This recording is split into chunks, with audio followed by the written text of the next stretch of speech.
Alright guys, thanks for coming back. This video we're going to look at the whipping knot and the IQD rig. So for this material we're going to use is the IQ2 fluorocarbon. We have a size 4 curved shank, microbarb hook, and this time a little small ring. That's it. That's all the material you need. 3 components.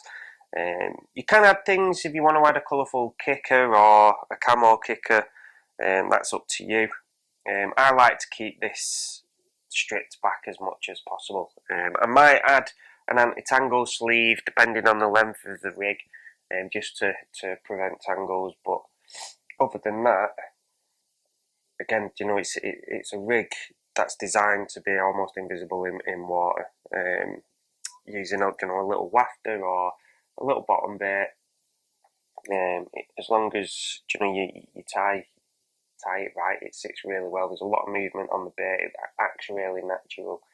The wafter hides the hook, and the fluorocarbon's practically invisible in water anyway. So let's get started on this rig. First thing that you want to do is cut your length of your IQ2. I'm going to cut about 12 inches for this rig. But again, as you're starting off, you might want to cut a little bit more. You're probably going to have tag ends that are a little bit longer than they need to be. But as you get your practice in, you'll start wasting less and less. So the first thing you're going to do for this is make a really big loop. Can you see that? So I've got one tag end in the finger and thumb here, the loop underneath. It's literally just looping around once, and then another tag end here. The tag end in your left hand, that is going to get pulled through and cut off, so that can be quite small. But we're going to need a bit of a tag end there to pull the whipping knot down tight. And then this tag end is the one that I'm going to pull through to tighten the first whipping knot.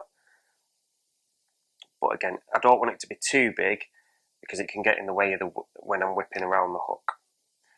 So what you're going to do is you're going to take your hook with your eye to the left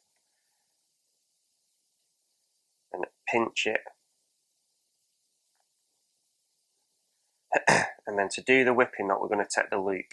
We're going to take the loop round the point of the hook, trapping the tag end. But it's really important as we start to wrap around the shank of the hook, is we're going up the shank of the hook.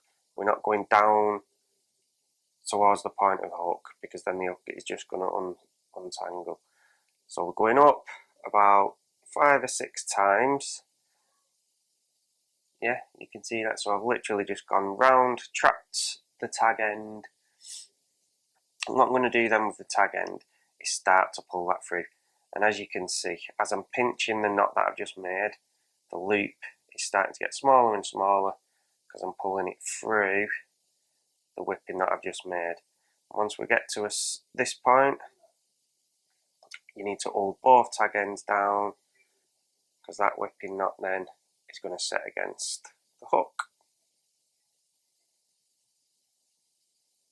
Yeah, what I don't want to do at this point is pull that down too tight, because I might want to move it a little bit and get it in the right position to make the D.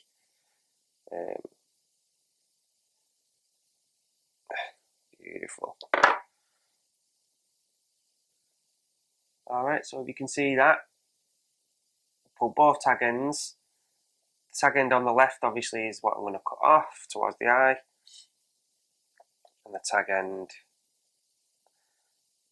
that I've pulled through the hoop is the longest part. So at this point, because we are going to make a D, this is where you want to get hold of your little rig ring. You can use a ring swivel, you can use a bait screw. I try to keep the components really light so the bait acts as naturally as possible. So a rig ring for me is the best option on this rig. Slide that down. So as you can see, my rig ring's on. And then you're going to make your shape of your D. You can, if you want, at this point, trim the tag end off. I'm just going to leave it for now. So this time what we're going to do, we're going to take our material through the eye of the hook to the front, which kind of goes against the knotless knot. But you've got to imagine that this bit has just been passed through. I'll tell you what, that's going to get on my nerves. I'm just going to give it a trim.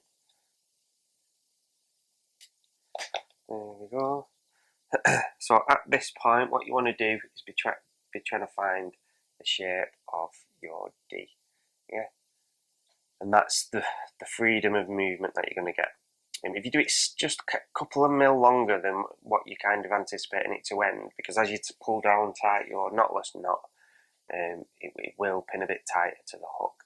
But that looks good to me. If you can see the shape of the D in the camera with a rig ring on, that's going to have some really nice movement. So we're going to hold the D in shape now and begin our knotless knot.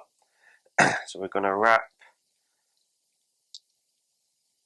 6 or 7 times down, twice back up the shank of the hook, back through the eye of the hook, and then with your little bit of moisture, pull it tight. So what you want to do, make sure that your D is completely in line with the shank after you've pulled the knot tight and that it's not twisted. As you can see, that's nice, tight in line, and I've still got a nice shape to my D. That rig ring with a bit of bait on is going to have really nice movement when it's on the bottom. And that's it. So you've got a whipping knot to a knotless knot, and we've made a really nice IQD rig. All you've got left to do then is, as I said, you can tie a loop on this end, add an anti-tangle sleeve if you wish, and you're fishing. Another really useful rig to have in your armoury if you're fishing on clear bottoms, gravel bars. Really, really useful. And as you can see, the IQ2 material, you know, it's not too stiff. It does have a little bit of movement in it, so it can sit nicely on the bottom.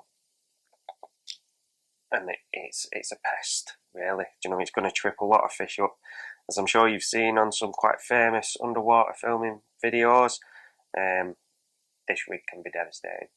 So I hope you've taken a bit away from this. You know, re-watch it, rewind it on the parts that you want to see. If there's anything else you want to have a look at, leave a comment, like the video, and please subscribe. You know, look out for other videos. We've got a lot more rigs that are going to be coming, a lot more how-tos, both in terms of rigs and on the bank. And yeah, if there's anything that I can do, you know, to help your angling or add to your armoury, then I'm more than happy to help. But I really appreciate you watching the videos. And yeah, I'll see you again when I'm next on the bank. Thanks, guys.